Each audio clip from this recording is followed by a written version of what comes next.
وہ پشت اب سوکھا گیا، شیر خدا کی آل کا وہ تیرے ہاتھوں پر کری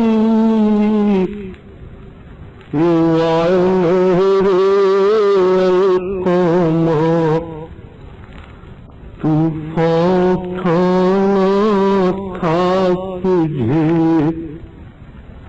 یا سوکھ جانا تھا تجھے، کچھ تو خدمت ہی نہ کی،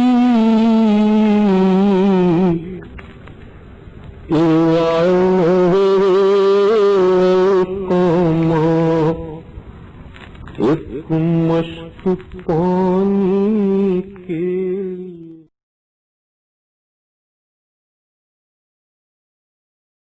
ناظرین السلام علیکم، میں ہوں شوکت آبدی۔ پیش خدمت ہے پروگرام عزاداری دین کی زندگی ہے۔ ناظرین، جیسا کہ آپ جانتے ہیں کہ پچھلے ایپیسوڈ میں ہم نے ضرورت کے عنوان کے اوپر اپنے مہمانوں سے تبادلہ خیال کیا اور آپ کے سامنے ایک سے ایک جواب سامنے آئے۔ اس وقت ہم عزاداری دین کی زندگی ہے میں اہمیت کے عنوان پر تبادلہ خیال کریں گے کہ آخر اس کی اہمیت جو ہم سمجھتے ہیں کہ ہم اپنی نوکری چھوڑ کر چلے جاتے ہیں، ہم اپنا کاروبار چھوڑ کر چلے جاتے ہیں، بچے اسکول سے چھٹی لے کے چلے جاتے ہیں کہ ہم کو عزاداری کرنا ہے، تو اس عزاداری کی اہمیت جو ہے جو ہمارے پاس آج ہے، تو کیا اس کی مثال رسالت مآب صلی اللہ علیہ وآلہ وسلم کی حیات طیبہ میں بھی ملتی ہے؟ میں سب سے پہلے دست بستہ گزارش کروں گا حجت الاسلام والمسلمین مولانا صفی حیدر صاحب قبلہ سے کہ آپ اس پر تھوڑی سی روشنی ڈال دیں کہ زحمت گزار ہے۔ رحیم، میں سب سے پہلے بات عرض کرنا چاہوں گا جو پچھلے گفتگو میں وہاں تک ہم لوگ پہنچے تھے کہ دو مرحلے ہیں، یہ جو مستقل ہم کہہ رہے ہیں کہ عزاداری دین کی زندگی ہے، دین فطرت کا تقاضا ہے اور دین فطرت انسانی سے الگ کوئی چیز نہیں ہے۔ جو فطرت جس چیز کو اچھا کہتی ہے، دین اسی چیز کو عملی شکل دیتا ہے، اور فطرت جس چیز سے دور ہٹتی ہے، دین اسی چیز سے بچانے کے لیے اس کو راستے دکھاتا ہے۔ اللہ نے جیسے ہماری زندگی کی ہر ضرورت کا انتظام ہمارے وجود سے پہلے کر دیا تھا، پانی ہمیں چاہیے تھا، پانی پہلے پیدا کر دیا، ہوا چاہیے تھی، ہوا پہلے پیدا کی، تمام نعمتیں جو ہماری ضرورت تھی اس نے پہلے خلق کی، ہمیں بعد میں زمین پہ بھیجا ہے، جناب آدم کو اتارا، پھر اس کی نسل سے ہم سب ہیں ان کی نسل سے، اسی طرح سے اس نے ہماری ہدایت کا انتظام پہلے سے کیا ہے۔ اور اس کے لیے جتنے ایفرٹس ہیں، اگر آپ دیکھیں 1,24,000 نبی دین کے لیے آئے، اور 1,24,000 نبیوں میں ایک ایک نبی کی جان کی قیمت کا اندازہ لگانا مشکل ہے۔ جناب موسیٰ کی حیات کے لیے 70,000 بچے مارے گئے، نوح کی بقا کے لیے دنیا ڈوبی۔ تو جس دین پر، اس لیے کہ بھلائی انسانیت کے دین میں ہے، جس دین کے پہنچانے پر اتنی زحمتیں اٹھائی گئی ہوں، کیا اس دین کے لیے اس کے باقی رکھنے اور اس کی حفاظت کے بارے میں نہ وہ کریم کوئی نظام دے گا اور نہ اس کے لائے ہوئے، اس کے بھیجے ہوئے انبیاء، اور جب آخری پیغمبر حضرت محمد مصطفیٰ صلی اللہ علیہ وآلہ وسلم کے ہاتھوں دین کمال تک پہنچ گیا ہے، تو انہیں فکر نہیں ہوگی کہ جس دین کے پہنچانے میں پیغمبر نے اتنی زحمتیں اٹھائیں کہ فرمایا کہ جتنا مجھے ستایا گیا کسی نبی کو نہیں ستایا گیا، تو انہیں فکر نہیں ہوگی کہ میرے بعد بھی یہ دین باقی رہے۔ تو پروردگار عالم کو بھی نظام دینا ہے کہ دین جب آ جائے، انسان کی ضرورت ہے اس کو باقی رکھنا ہے، اور اس کے بعد ان کی طرف سے، اللہ کی طرف سے بھیجے ہوئے ہادی اور مرسلین کو، اور آخر میں جناب محمد مصطفیٰ صلی اللہ علیہ وسلم کو بہرحال قیامت تک کا انتظام کر کے جانا، اور وہ اپنی طرف سے کچھ کرتے نہیں، جو کرتے اللہ کی طرف سے کرتے ہیں۔ تو بقائے دین کا انتظام ایک ضروری چیز ہے جس کا اہتمام غدیر میں کیا گیا، اور جہاں پر آواز آئی کہ آج دین کامل ہوا، آج نعمت تمام ہوئی، آج دین کا دشمن مایوس ہوا، تو ایک بقائے دین کا انتظام غدیر سے ہوا تھا، اور اس کے بعد دین کو خطرہ جو اس شکل میں آیا تھا کہ ہمیشہ کے لیے دین مٹ جائے وہ یزید کی شکل میں تھا، جو صاف خلیفۃ المسلمین ہونے کے دعوے کے ساتھ ساتھ صاف کہہ رہا تھا کہ معاذ اللہ یہ محمد صلی اللہ علیہ وسلم کا کھیل تھا، نہ کوئی وحی آئی تھی، نہ کوئی قرآن نازل ہوا تھا، پورے دین کا انکار کر رہا تھا. اس یزید کو روکنا، اس یزیدیت کو روکنا، یہ حسین کا کام تھا. جو کل کام حسین نے کیا ہے وہی کام آج ذکر حسین کر رہا ہے. پروردگار عالم نے نظام پورا عزاداری کا بنایا. آپ فرما رہے تھے کہ پیغمبر کی سیرت میں اس کا نمونہ ملتا ہے یا نہیں، تو میں اس سلسلے میں عرض کروں گا کہ پیغمبر کی سیرت میں تو بے شمار نمونے ہیں. اور حسین کی شہادت کی مظلومیت کی خصوصیت یہ ہے کہ دنیا میں ہر مظلوم کی مظلومیت اور شہید کی شہادت کے بعد اس غم منایا جاتا ہے، مگر یہ کائنات کا اکیلا مظلوم اور شہید ہے جو شہید بعد میں ہوا ہے. گریہ پہلے ہوا، آدم بھی روئے ہیں، نوح بھی روئے ہیں، ابراہیم بھی روئے ہیں. میں چاہوں گا اس میں رسالت محمد صلی اللہ علیہ وسلم کی حیات طیبہ کا کوئی خدمت میں رکھ دوں. مسند احمد ابن حنبل میں روایت موجود ہے کہ پیغمبر جناب ام سلمہ کے حجرے میں تشریف لائے اور کہا کہ میں تھوڑا آرام کرنا چاہتا ہوں، حجرے میں کسی کو نہ آنے دینا. اور جناب ام سلمہ دروازے پہ بیٹھ گئی کہ پیغمبر کچھ سکون کے ساتھ کچھ لمحے گزار لے. ایک مرتبہ سید الشہداء حضرت امام حسین علیہ السلام تشریف لائے تو حجرے میں جانا چاہا، چونکہ میں پیغمبر تھا، جناب ام سلمہ نے روکنا چاہا تو امام حسین مچل گئے. امام حسین کی آواز سنی تو ان کا مچلنا بھی رضا پروردگار کے اظہار کے لیے ہوا کرتا تھا، جیسے پشت نبی پہ جا کے رکے تھے. یہاں بھی ظاہری طور پر ٹکراؤ نظر آ رہا ہے مگر کوئی ٹکراؤ نہیں ہے، بالکل اسی طرح کہ جیسے جناب موسیٰ کے بچانے کے لیے اللہ کو ان کا ہاتھ جلانا پڑا تھا اور ابراہیم کو بچانے کے لیے پوری دنیا کی آگ سے نکالنا پڑا تھا. تو جیسے ایک طرف جلا کے بچایا دوسری طرف نہ جلا کے بچایا، ویسے یہاں بھی ان لوگوں کی مشترکہ ایک تدبیر الہی ہوتی تھی. وہ منع کریں پھر خصوصیت سے بلائیں تاکہ حسین کا مرتبہ سامنے آئے. کہ آنے دو، گئے. اس کے بعد جناب ام سلمہ تھوڑی دیر کے بعد حجرے میں داخل ہوئیں تو دیکھا حسین سینے پہ ہیں پیغمبر کے اور پیغمبر گریہ کر رہے ہیں. پوچھا سبب کیا ہے تو فرمایا اس بچے کو میں پیار کر رہا تھا سینے پہ. تو جبریل آئے اور کہا آپ جس بچے سے اتنی محبت کرتے ہیں وہ بچہ کربلا میں اس طرح سے ظلم و ستم کا شکار ہو کے 3 دن کا بھوکا پیاسا شہید ہوگا. اور اس کے بعد جبریل نے پیغمبر سے کہا کہ آپ اس زمین کو دیکھنا چاہیں گے، اور اس کے بعد وہ اشارہ کیا، زمین کربلا سامنے آئی. پیغمبر نے اسے دیکھا، جبریل نے اسے مٹھی خاک اٹھائی پیغمبر کو دی. پیغمبر نے خاک ام سلمہ کو دی اور کہا کہ جب تک رکھو اسے، جب تک یہ خاک رہے حسین زندہ ہے. جس دن خون سے بدل جائے اس دن حسین شہید ہو گئے. یہ پورا واقعہ موجود ہے مسند احمد حنبل میں. اور اس طرح کی سیرت کے نہ جانے کتنے واقعات ہیں کہ حسین پر گریہ ان کی حیات میں پیغمبر نے بھی کیا ہے، مولا علی نے بھی کیا ہے، حضرت زہرا نے بھی کیا اور انبیاء نے بھی کیا ہے. یعنی اس غم کی اتنی اہمیت ہے کہ اس کے پیش آنے سے قبل اس کا اہتمام کیا گیا، اس کے بارے میں بتایا گیا. اور پیغمبر نے خود جو ہے ایک مشت خاک لے کر رکھ دیا کہ اس کو رکھ لو، کہ جب یہ سرخی میں تبدیل ہو جائے گی تو سمجھ لینا کہ میرا حسین جو ہے وہ شہید ہو گیا. آپ سے بہت اچھے رخ کے اوپر ایک بات چیت میں چاہ رہا ہوں کہ حالانکہ اس ٹاپک میں نہیں لیکن میں پوچھنا چاہتا ہوں کہ احد میں یہ آیت نہیں آئی، بدر میں یہ آیت نہیں آئی، خیبر میں یہ آیت نہیں آئی کہ پیغمبر کی جان کو خطرہ ہے، لیکن جب اعلان غدیر ہوا تو اس میں کیا بات تھی کہ جب 1.25 لاکھ لوگ ہیں اور سب اپنے ہیں اور ان کے بیچ میں یہ بات چیت کی جا رہی ہے کہ پیغمبر کی جان کو خطرہ ہے، تو کن لوگوں سے خطرہ تھا؟ کون وہ لوگ تھے؟ کیا وہی وہ لوگ ہیں کہ جنہوں نے واسع رسول کو صرف 50 سال کے بعد شہید کر دیا؟ میں چاہوں گا اس پہ تھوڑی سی روشنی ضرور ڈالیں. دیکھیے اس وقت 1 لاکھ سے اوپر مسلمان ساتھ ہیں اور خطرہ اتنا بڑا ہے کہ جو پیغام اللہ کی طرف سے آیا پیغمبر اس کو پیش کرنے میں کچھ تردد محسوس کر رہے ہیں. تب اللہ لہجہ بدل کے کہتا ہے کہ یا ایھا الرسول، جس نے ہمیشہ طٰہٰ و یاسین کہہ کے پکارا ہے وہ رسول کے ڈیوٹی والا نام دے کے کہتا ہے. اور یہ بھی کہتا ہے کہ اگر یہ پیغام نہ پہنچایا تو تم نے دین ہی نہیں پہنچایا. تو اس کا مطلب جو پیغام بھی اس کے بعد آنے والا ہے وہ اتنا بڑا ہے اور اتنا اہم ہے کہ وہ نہ پہنچے تو دین نہیں پہنچے گا. دین میں پیغمبر پہلے ہی ان سے اقرار کر چکے تم تک دین پہنچایا کہ نہیں، نماز اور روزہ اور معاد، اور اس کے بعد اللہ کہتا ہے یہ نہ پہنچایا تو تم نے دین نہ پہنچایا. اس کا مطلب یہ ہے کہ کوئی بڑا پیغام ہے اور وہ بڑا پیغام غدیر میں علی کے مولا ہونے کا پیغام تھا، اور اس پیغام کے پہنچانے میں پیغمبر کو اتنا بڑا خطرہ تھا کہ تردد کا شکار تھا، اور اللہ نے وعدہ کیا کہ آپ کو ناس، اردو میں ناس دوسرے معنی میں ہوتا ہے انسانوں سے بچائیں گے۔ وہ انسان کہاں تھے؟ وہ انسان پیغمبر کے ارد گرد تھے جن سے ان کو خطرہ تھا، انہی حاجیوں میں تھے، اور یہی حاجی پھر آئے تھے خطرہ بن کے مکے میں، جب حسین کو حج سے ایک دن پہلے، بلکہ حج کے دن کہہ لو سکتا ہوں میں، 9 ذی الحجہ کو جب سب عرفات جاتے ہیں، اس دن حسین کو مکہ چھوڑنا پڑا، اس لیے کہ حاجیوں کے بھیس میں حسین کے قاتل یزید نے بھیجے تھے۔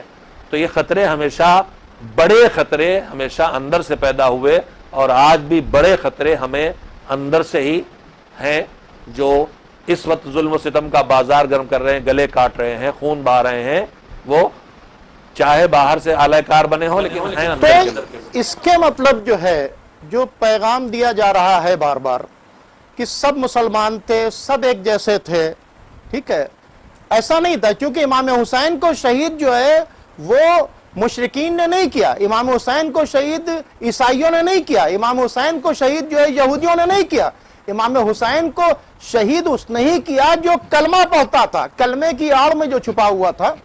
تو آخر کیا وجہ تھی؟ میں جناب منور صاحب، میں آپ کی طرف مخاطب ہوں اور میں چاہوں گا کہ آپ اس کا جواب دیں کہ کیا یہ الہی اولی الامر کو، دنیاوی جو لوگ اولی الامر بننا چاہ رہے تھے، کیا وہ روکنا چاہتے تھے، اس لیے اس طرح کے واقعات انجام دیے انہوں نے؟ جو اعلان غدیر ہوا اور مولا کائنات کی ولایت کا اعلان ہوا، لوگوں کے جو پروگرام تھے وہ فیل نظر آ رہے تھے، کیونکہ انہیں توقع تھی کہ پیغمبر کے بعد ہم قابض ہو جائیں گے اور نتیجے میں یہ حکومت ہمیں مل جائے گی۔ لیکن غدیر میں جب مولا کائنات کی ولایت کا اعلان ہوا تو انہیں ڈر محسوس ہوا، اور نتیجے میں آخر میں آپ نے دیکھا کہ رسول کی وفات کے بعد اس نظام کو، جو غدیر کا نظام تھا، اسے دوسری طرف لے جا کے، اور یہ بھی تو ملتا ہے جناب ممتاز جعفر صاحب کہ پیغمبر جب آ رہے تھے تو ان کو راستے میں ڈھکیلنے کی بھی کوشش کی گئی کسی پہاڑی سے، اور وہاں کے اوپر بجلی چمکی اور کچھ چہرے پہچانے گئے۔ تو یہ جو بات ابھی مولانا صفی حیدر صاحب قبلہ کہہ رہے تھے کہ جو خطرہ تھا وہ داخلی خطرہ تھا۔ دیکھیے اللہ نے 3 اطاعتیں فرض کی ہیں، اللہ کی، رسول کی اور صاحبان امر کی۔ تو قرآن تو سب کے لیے ہے، تو 3 اطاعتیں کرنی ہیں۔ تو الہی اولی الامر جو ڈکلیئر کیا، سارا جھگڑا وہاں کے اوپر ہوا کہ جہاں پر الہی اولی الامر ڈکلیئر کیا گیا ہے، اور اس کے بعد سے ہی پیغمبر کی جان کو خطرہ ہو گیا، پیغمبر کو وادی عقبہ سے ڈھکیلنے کی کوشش کی گئی۔ تو یہ جو سارا مشن چل رہا تھا، تو کیا پیغمبر کی زندگی میں اس طرح کے لوگ تھے؟ میں چاہوں گا کہ آپ اس پہ وضاحت کرنے کی زحمت کروا رکھیں۔ بسم اللہ الرحمن الرحیم۔ دیکھیں بارہا ایسا ہوا ہے کہ مکے میں ہوں یا مدینے میں، مکے میں جب تھے تو مسلمان ہونے سے پہلے نبی کی مخالفت میں کچھ لوگ موجود تھے، لیکن جب دیکھا گیا کہ اس طریقے سے کام نہیں چلے گا تو انہوں نے جو ہے لبادہ اوڑھ لیا اور ظاہری طور پہ جو ہے وہ مسلمان ہو گئے، فتح مکہ میں سرنڈر ہو گئے۔ اور اسی لیے جو ہے قرآن میں آپ دیکھیں تو یہ منافقین کا تذکرہ قرآن میں مختلف جنگوں پر موجود ہے۔ تو اب مسئلہ وہی ہے کہ منافقین اس کیا زمانے کئی میں طرح کے لوگ تھے، جیسا کہ قرآن کے اندر ذکر ہے، جی جی آپ یہ دیکھیں کہ عرب کے بدو کہتے ہیں ایمان لے آئے، تو کہا قالو اسلمنا۔ قالت الاعراب آمنا، کچھ لوگ وہ تھے کہ جنہوں نے مسجد تک بنا لی تھی، والذین اتخذوا مسجدا ضرارا کفرا، مسجد ضرار بنائی گئی۔ کچھ وہ لوگ تھے جو پیغمبر کے سامنے آگے کہتے تھے کہ آپ نے انصاف نہیں کیا۔ ناظرین، عام لوگ یہ سمجھتے ہیں کہ رسول اللہ کے سامنے جتنے لوگ تھے وہ بہت ہی اچھے مسلمان تھے، اور ان کے بارے میں کہا بھی جاتا ہے کہ وہ گولڈن پیریڈ آف اسلام تھا۔ لیکن آج عالم انسانیت سوال کر رہی ہے کہ اگر وہ گولڈن پیریڈ آف اسلام تھا تو صرف 50 سال کے بعد کربلا کیسے ہو گئی؟ اور یہ کہا جاتا ہے کہ 150 سال تک آپ مت دیکھیے، کیونکہ صحابہ کا، تابعی کا، تبا تابعی کا زمانہ تھا۔ لیکن میں دیکھتا ہوں کہ انہی ایام میں رسالت پاک صلی اللہ علیہ وسلم کے نواسے کو، خاندان کو تہ تیغ کیا، انہی ایام کے اندر خانہ کعبہ میں آگ لگائی گئی، انہی ایام میں آپ دیکھیں تو مسجد نبوی کو استبل میں بدل دیا گیا. مسجد میں شہید کیا تو گیا علی. میں یہ چاہ رہا ہوں کہ اس واقعے کو تھوڑا سا، واقعے کو نہیں بلکہ کیونکہ اب یہ دیکھیں اہمیت تو ہے، لیکن جب تک یہ واقعہ سامنے نہیں آئے گا تو کربلا کی اہمیت اسی سے سامنے آتی ہے کہ وہاں نقاب کشائی ہوئی ہے. 50 سال میں کون سا ماحول تیار ہوا تھا؟ کہاں گیا ضرور، لیکن چہروں پر اسلام کی نقاب پڑی رہی. کربلا نے وہ نقاب ہٹائی ہے. مطلب مسجد بنانے والے بھی تھے، جتنی قسمیں ٹھیک ہے، تھیں، اپنے آپ کو سب سے بڑا نمازی اور روزگار اور سب سے جتنی قسمیں ایمان تھیں، والا کہنے والے ان بھی تھے. سب چہروں پر اسلام کی نقاب تھی، لیکن یزید کی شکل میں وہ نقاب ہٹ گئی اور یزیدیوں کی شکل میں نقاب ہٹ گئی. کربلا اسی لیے عظیم ہے اور اہم ہے کہ وہ ایمان والوں کو نفاق والوں سے الگ کرتی. تو عزاداری میں یہی ساری چیزیں ایکسپلین کی جاتی ہیں، اصل اسلام سامنے لایا جاتا ہے. کیونکہ عزاداری دین کی زندگی ہے تو اس میں یہ ساری چیزیں، بھائی دین کی زندگی تو دین کیا ہے، کس دین کو بگاڑا جا رہا تھا جس کو امام حسین نے بچایا. تو میں چاہوں گا کہ ذرا اس پر آپ روشنی ڈالنے کی زحمت بسم گزاریں. اللہ الرحمن الرحیم. بات شروع کی گئی ہے غدیر سے. جی غدیر کا جو موقع تھا وہاں پہ 1,20,000 کا مجمع تھا جی اور 3 دن لگاتار روکا رکھا وہاں پر. اور اس کے بعد دھوپ کی تپش ہے، سورج کی گرمی ہے، تمام چیزیں ہیں. لوگوں نے کہا بھی کہ ہم کو پیڑ کے نیچے، درخت نیچے لے چلو. نبی نے کہا نہیں یہیں پر رکو. تو بہرحال وہ تمام باتیں واقعات بیان نہیں کرنا ہے. اصل نبی یہ چاہ رہے تھے کہ اس غدیر کو عام کریں اور نہ غدیر کا واقعہ سب کے ذہنوں میں رہے. تو اسی لیے جو ہے باقاعدہ 3 دن تک باقاعدہ مبارکباد دینے کے لیے سب سے کہا 1,20,000 افراد کو. اس کے بعد بیعت کی باقاعدہ ان لوگوں نے.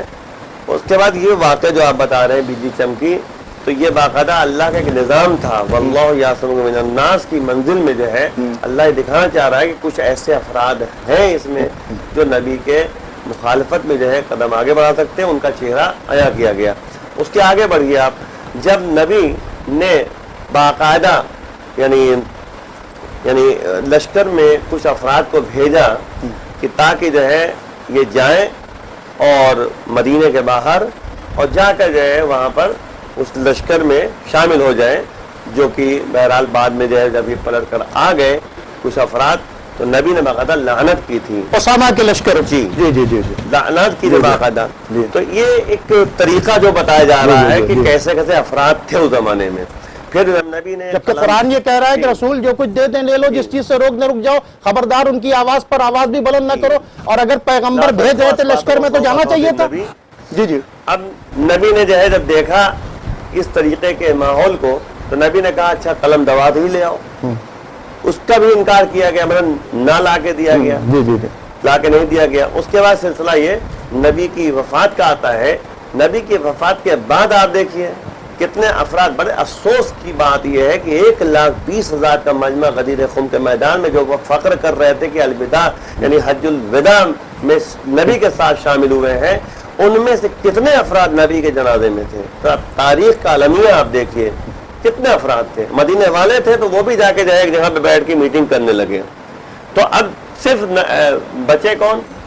مولا کائنات اور چند صحابی جو نبی کے جنازے میں شریک رہے. یہ بہت بڑا المیہ ہے. میکسیمم 13 لوگوں کی تعداد ملتی ہے کہ بہت بڑا المیہ ہے کہ 1,20,000 کم سے کم ہونا چاہیے. اس میں تو کچھ لوگ ہوتے ہیں کم سے کم مدینے والے ہوتے ہیں. چلیے بات چھوڑ دیجیے، وہاں میڈیا ایسی نہیں تھی کہ ظاہر بات پہنچائی جا سکتی، بات مانتے تھوڑی دیر کے لیے، لیکن مدینے والے تو رہتے کم سے کم، وہ بھی نہیں تھے. بات آگے بڑھی. سلسلہ جو ہے اس طریقے سے رکھا گیا کہ نبی کے جانشین کو زبردستی جو ہے بیعت کے لیے اکسایا گیا، اور وہ بھی اگر نہیں ہوا تو پھر نبی کی بیٹی کے اوپر جو ہے ظلم کیا گیا. یہ تمام باتیں آپ دیکھیں، المیہ بہت بڑا ہے. اتنا بڑا المیہ ہے کہ تاریخ گواہ. لیکن پھر بھی جو ہے نبی نے کیونکہ اپنے ولی سے یہ کہا تھا کہ صبر کا دامن نہ چھوڑنا، صبر و تحمل کے ساتھ. کیوں؟ اسلام کے یعنی حالات کو پیش نظر رکھتے ہوئے کہ کہیں ایسا نہ ہو کہ اسلام کئی ٹکڑوں میں بٹ جائے. تو اس بنیاد پر جو ہے مولا کائنات خاموش رہے، اور نتیجے میں جو ہے یہ سلسلہ 25 سال تک چلتا رہا. لیکن 25 سال تک چلا ہے تو نبی علی خاموش بھی نہیں رہے. 25 سال تک بالکل خاموشی کی زندگی بسر نہیں کی ہے. جب وقت پڑا ہے تو مولا کائنات نے باقاعدہ جو ہے قدم آگے بڑھائے اسلام کی خدمت کے لیے. تاکہ اسلام جو ہے اسی لحاظ سے آگے بڑھتا رہے.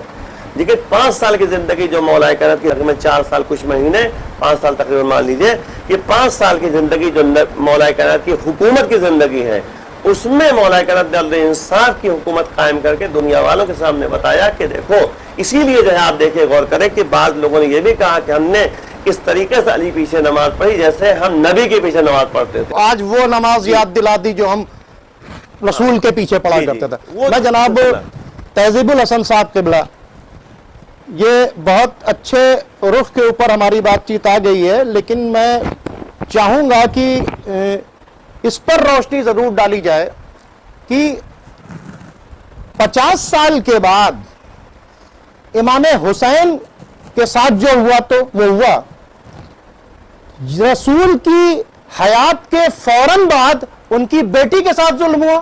اس کے اوپر میں چاہوں گا تھوڑا بہت روشنی ڈالنے کی زحمت گوارا کریں. مولا کائنات امیر المومنین علی بن ابی طالب علیہ الصلوۃ والسلام نے خطبہ شقیہ میں اعلان کیا، بتایا کہ حکومت کے سلسلے میں کہ عدلہ، یہ لفظ عدلہ جو ہے استعمال کیا ہے مولا نے. اس کے معنی ہوتے ہیں، قرآن مجید نے بھی یہ لفظ استعمال ہوا ہے کہ دیکھیے حکام کے سامنے رشوت نہ پیش کریے تاکہ لوگوں کے مال کو باطل طریقے سے کھائیے. اسی طرح سے یہ لفظ جو ہے عدلہ جو ہے وہ اس خطبے میں بھی استعمال کیا گیا ہے. یعنی اس کا مطلب ہوتا ہے کہ رشوت عدلہ کے معنی رشوت کے ہوتے ہیں. سوال یہ آتا ہے کہ وہ کون سی بات تھی کہ جس کی وجہ سے یہ خلافت جو جسے کہا جائے خلیفہ اول کے پاس تھی خلافت، اور جو اپنی زندگی میں عقیلو کے نام سے یاد کر رہے تھے اور یہ کہہ رہے تھے کہ میں اسے واپس کرنا چاہتا ہوں، میں تمہارے درمیان میں میں اس لائق نہیں ہوں، اور اچانک یہ اپنی زندگی میں تو یہ کہہ رہے تھے واپس کرنے کے لیے، پھر وہ دوسرے کے حوالے کر گئے وہ، اور اس میں یہ کہا کہ لفظ عدلہ استعمال کیا گیا. یہ رشوت، وہ رشوت کیا تھی، کس بات پہ رشوت دی گئی ہے؟ وہ رشوت جو جس بات پہ دی گئی ہے تو آپ دیکھیے اس کو شارح نہج البلاغہ شرح ابن ابی الحدید میں یہ آپ کو ملے گا کہ پہلی جلد میں کہ آپ نے تحریر جو کی ہے، اس تحریر کے نتیجے میں آپ کو یہ پتہ چلے گا کہ یہ کیوں ظلم کیا گیا جناب سیدہ کے گھر کے اوپر.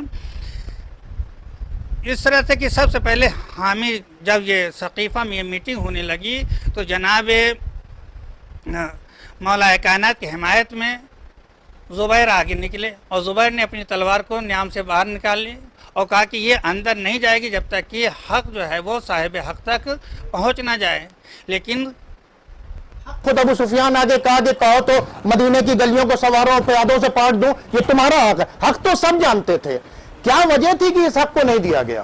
وہ اس لیے کہ وہ حق اس لیے نہیں دیا گیا کہ چونکہ وہ پہلی یہ بات جو میں مکمل کر دوں کہ یہ ایک زبیر نے کو روکا، زبیر کی تلوار توڑی گئی، مقداد کے سینے پہ ماری گئی، اور پھر اس کے بعد آگے بڑھتے ہیں تو سعد کو قتل کیا گیا، اور اس طرح کے آگے بڑھتے بڑھتے پھر جناب سیدہ کے دروازے تک پہنچے. اس لیے کہ بنی ہاشم چونکہ جناب سیدہ کے گھر میں تھے تو لہذا انہوں نے سوچا کہ اب یہ جو مخالفین کا سلسلہ ہے یہاں پہ ختم کر دیا جائے. لہذا جناب سیدہ کے گھر پہ ظلم کیا گیا، اور جو بھی اس خلافت کے خلاف بول سکتے تھے ان کو دبانے کی کوشش کی گئی اور دبایا گیا. یہ واقعہ ہوا. اور جناب سیدہ کی ظاہر بات ہے جب جناب سیدہ کے گھر پہ حملہ کر دیا گیا، ان کا گھر جلا دیا گیا، تو ایسی صورت میں اب کس کے اندر جرأت رہے گی کہ جو اس کے خلاف بول سکیں. لہذا 50 سال کے بعد یہ سلسلہ اس طرح سے بڑھ گیا تھا کہ لوگ بالکل بولنے کے لیے تیار نہیں تھے، یہاں تک کہ 50 سال کے بعد پھر نواز رسول سے بیعت کا جب مطالبہ کیا گیا اور نواز رسول نے وہ قربانی پیش کی تاکہ جرأت پیدا ہو، ہمت پیدا ہو، اور وقت میں جو بھی ظلم ہو رہا ہے اس کے خلاف بول سکیں. چونکہ بولنے کی صلاحیت ختم ہو چکی تھی، دب چکے تھے یہ لوگ، لہذا امام کی قربانی کے بعد ایک جرقہ جسے کہا ایک روشنی پیدا ہوئی ہے ان کے درمیان، حتیٰ کہ واقع کربلا واقع ہو چکا ہے اور لوگ آ چکے ہیں، واپس آ چکے ہیں. پھر بھی عبداللہ ابن حنظلہ کی قیادت میں وفد میں جاتا ہے، شام جاتا ہے، شام تحقیق کرنے کے لیے جاتا ہے. یہ واقعاً ایسا ہوا ہے واقعہ، اور تحقیق کرنے کے بعد جب آتے ہیں پھر آواز بلند کرتے ہیں، حکومت کے خلاف بولتے ہیں اور وقت کے خلاف بولتے ہیں، تب جا کے پھر مدینے کے اوپر بھی حملہ ہوتا ہے۔ اب یہ دیکھیے کس طرح سے دبایا گیا تھا، لوگ کیوں دب گئے تھے؟ دیکھا کہ جب سیدہ کے گھر پہ جہاں پہ پیغمبر آیا کرتے تھے سلام کرنے کے لیے، اس گھر کو جب اس گھر کی اہمیت نہیں رکھی گئی، انہیں پامال کر دیا گیا، ان کے حق رعایت نہیں کی گئی، تو لوگ اس وجہ سے خوف زدہ ہو گئے اور دب گئے۔ لہذا جناب فیروز علی صاحب، اس گفتگو سے جو نتیجہ نکلا کہ یہ جو 61 ہجری میں ہوا ہے یہ تو بہت بعد میں، یعنی رسول اللہ کے سامنے خود رسول کو کے ساتھ میں اس طرح سے، جس کے بارے میں قرآن نے کہا ہے کہ رسول کی جان لینے کی کوشش کی گئی، اس کے بعد رسول کے حکم کی عدولی کی گئی، اس کے بعد بنت رسول کے ساتھ اتنا ظلم کیا گیا کہ جناب محسن کو ان کے شکم میں شہید کر دیا گیا، ان پر دروازہ گرایا گیا۔ اس کے مطلب الہی اولی الامر کے خلاف دنیا والوں نے اپنے اولی الامر کو بنا کر کھڑا کر دیا تھا، اور کسی بھی طریقے سے چاہتے تھے کہ ہم اقتدار تک پہنچ جائیں، اور حالات اتنے خراب ہو گئے تھے کہ آپ دیکھیں کہ زکوٰۃ کے وصولی کے لیے مالک بن نویرہ کو قتل کیا گیا، اور اسی رات میں خالد بن ولید نے ان کی بیوی کے ساتھ عقد کیا، اور اس طرح کے اسلامی قانون توڑنے کے بعد یہ کیا نام ہے اقتدار کے اوپر آ گئے۔ آخر کیا وجہ ہے کہ پیغمبر کے جانے کے چند مہینے کے بعد وہ لوگ جن کو اتنا زیادہ سمجھایا گیا تھا، سکھایا گیا تھا اسلام، وہ اس حد تک پہنچ چکے تھے؟ اللہ الرحمن الرحیم، چونکہ اصل مقصد اور جو چیز نشانے پہ تھی ان لوگوں کے، وہ دین تھا، کہ دین جو بشریت کو اور انسانیت کو درس انسانیت بہت اچھی بات ہے دینے والا تھا، اور وہ کسی بھی قسم کے ظلم کو اور سلطے کو اور انسان کے اوپر انسان کی ناجائز حکومت کو قبول کرنے کے لیے تیار نہیں تھا، اور نہ ہی استحصال اور استعمار یا استحمار کو بڑھاوا دیتا تھا اور ان سب کے اوپر لگام لگاتا تھا۔ اس دین کو یہ لوگ نشانہ بنائے ہوئے تھے، اور اس دین کی ترویج میں، تبلیغ میں اور بچانے کے لیے جو بھی آگے بڑھا، اس کو انہوں نے پسپا کیا، اپنے اعتبار سے شہید کیا، قتل کیا، جلا وطن کیا، دربدر کیا، اسیر کیا، قید خانوں میں ڈال دیا۔ یہ وہ چیزیں تھیں، یا جناب مولا کائنات نے خود فرمایا کہ جب جناب سیدہ نے خطبہ دیا تو اس وقت مدینے والوں کی آنکھیں کھل چکی تھیں۔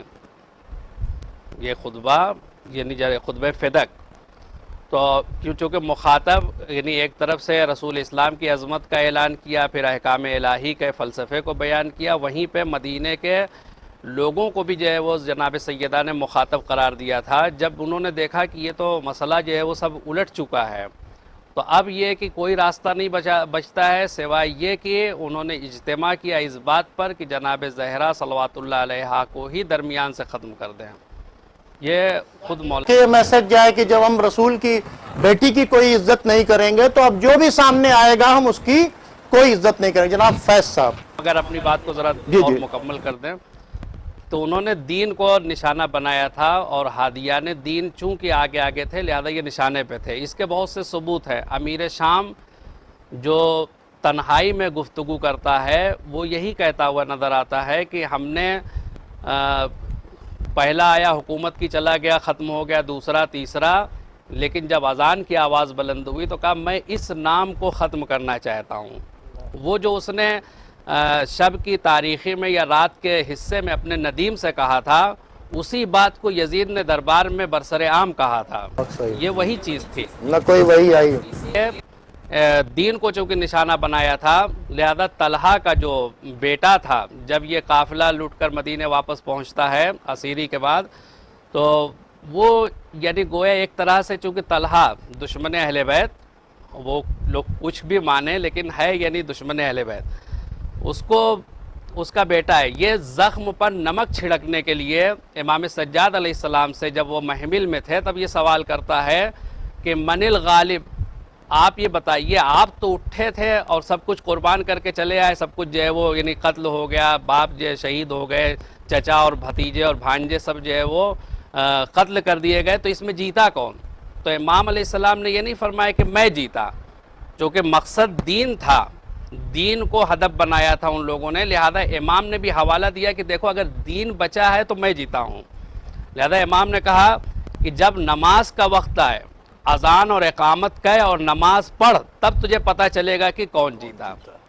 تو یہ ہادیان دین یعنی دین کو بچانے والے، چونکہ ان کا نشانہ دین تھا، لہذا انہوں نے ہادیان دین کو میں فیض صاحب آپ سے پوچھنا چاہتا ہوں کہ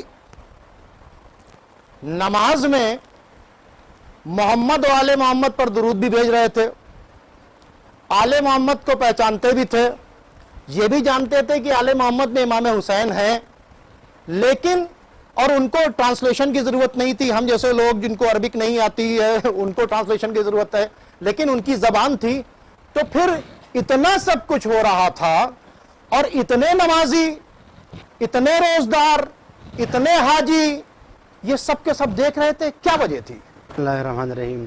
دیکھیں آپ کا جواب تو بس ایک صدر میں دیا جا سکتا ہے، جو قبلہ صفی حیدر صاحب نے جواب دیا ہے کہ امام حسین نے وہی نقاب ہٹائی ہے کہ کون واقعی مسلمان ہے اور کون نہیں ہے۔ جو امام حسین کے قتل پہ راضی ہے وہ مسلمان نہیں ہو سکتا، کیونکہ یہ کچھ بھی نہ ہو تو نواسہ رسول ہیں، مومن ہیں، مسلمان ہیں، اگر امام نہ بھی مانا جائے۔ اور جو آپ کے ساتھ شہید ہو رہا ہے وہ کہیں نہ کہیں، اگر ہم نہ بھی کہیں کہ وہ بہت بڑے درجے پہ فائز ہے، کم از کم اس کے اندر انسانیت پائی جا رہی ہے۔ یہ آپ کا جواب میں سمجھتا ہوں اتنا ہی کافی ہے۔ لیکن اگر آپ چونکہ بات ہو رہی ہے اہمیت کی، تو میں صرف 2 منٹ چاہتا ہوں آپ کے، اور وہ یہ کہ جب ہم دیکھتے ہیں پوری تاریخ اسلام کو، تو اللہ کی طرف سے جو نمائندے آئے ہیں ان کی 2 پوزیشن رہی ہیں اور ان کے 2 طرح کے دشمن رہے ہیں۔ پھر ان دشمنوں میں 2 طرح کے دشمن تھے، ایک گھر کے دشمن اور ایک باہر والے دشمن۔ کربلا وہ ایک اینڈنگ پوائنٹ ہے، تو اب وہ کہ جن کی حاکمیت کو خطرہ تھا وہ امام حسین کا دشمن ہوئے۔ دوسری طرف امام اصلاح کے لیے نکلے تھے، لہذا نیکی کی طرف بلا رہے تھے، تو وہ کہ جن کو لگ رہا تھا کہ اگر نیکی کی طرف ہم جائیں گے تو جو ہمارے ظاہری مفاد ہیں وہ سب پسپا ہو جائیں گے، جیسے خود پیسر اسد کہتا ہے کہ مجھے معلوم ہے کہ حق حسین کی طرف ہے، مگر اگر ساتھ دوں گا تو حکومت رہ چلی جائے گی۔ تو ایک تو یہ دشمن ہے کہ جو دیکھ رہے ہیں کہ حق ان کی طرف ہے مگر میرا ظاہری ہو سکتا ہے کچھ دیر کے لیے نقصان ہو، تو وہ دشمن۔ تیسرے وہ دشمن ہیں کہ جو باہر کے دشمن ہیں، اور چوتھے وہ ہیں جو گھر کے دشمن ہیں۔ کربلا میں یہ چاروں دشمن اکٹھا ہوئے اور امام حسین کو انہوں نے شہید کیا، اور نہ صرف یہ کہ شہید کیا بلکہ بے دردی سے شہید کیا، ورنہ اگر 2 بادشاہوں کی جنگ ہوتی ہے وہ قتل کر دیتے ہیں، بات ختم ہو جاتی ہے، مگر ہم دیکھتے ہیں کہ شام غریبہ میں گھوڑے دوڑائے جا رہے ہیں۔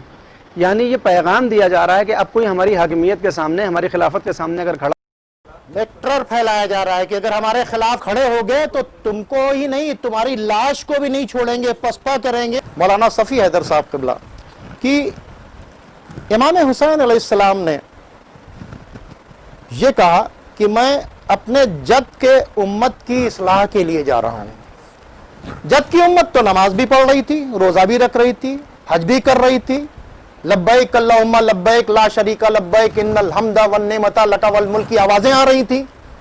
میں چاہوں گا کہ کون سی ایسی چیز تھی جس کی اصلاح بہت سخت ہو گئی تھی کہ امام حسین وہاں سے نکلے؟ معاشرے میں اگر دین ہوتا تو پھر حسین شہید نہ ہوتے۔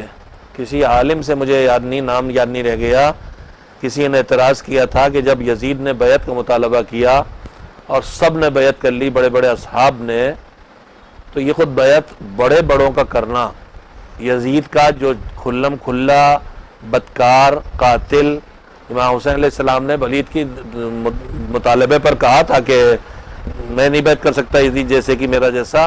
کیوں؟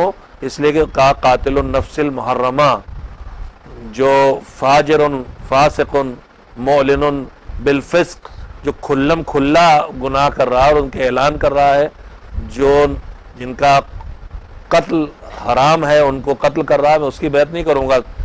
جو معاشرے کی اس وقت کیفیت تھی، اسی میں مولا کا جس وصیت کا آپ حوالہ دے رہے ہیں اسی میں ہے کہ ارید ان آمر بالمعروف وانہا عن المنکر، میں نیکیوں کی ہدایت دینا چاہتا ہوں اور برائیوں سے لوگوں کو روکنا چاہتا ہوں۔ اس کا مطلب معاشرے میں نیکیاں اتنی گھٹی تھیں اور برائیاں اتنی پھیلی تھیں کہ امام کہہ رہے تھے کہ اب یہ کام اجتماعی سطح پہ لازم ہو گیا ہے، تو نماز اور قرآن اور روزے جیسی چند علامتیں باقی رہ گئی تھی لگتا ہے، اور جس کا دوسرا ثبوت خود امام ہی کا جملہ ہے کہ الا ترونا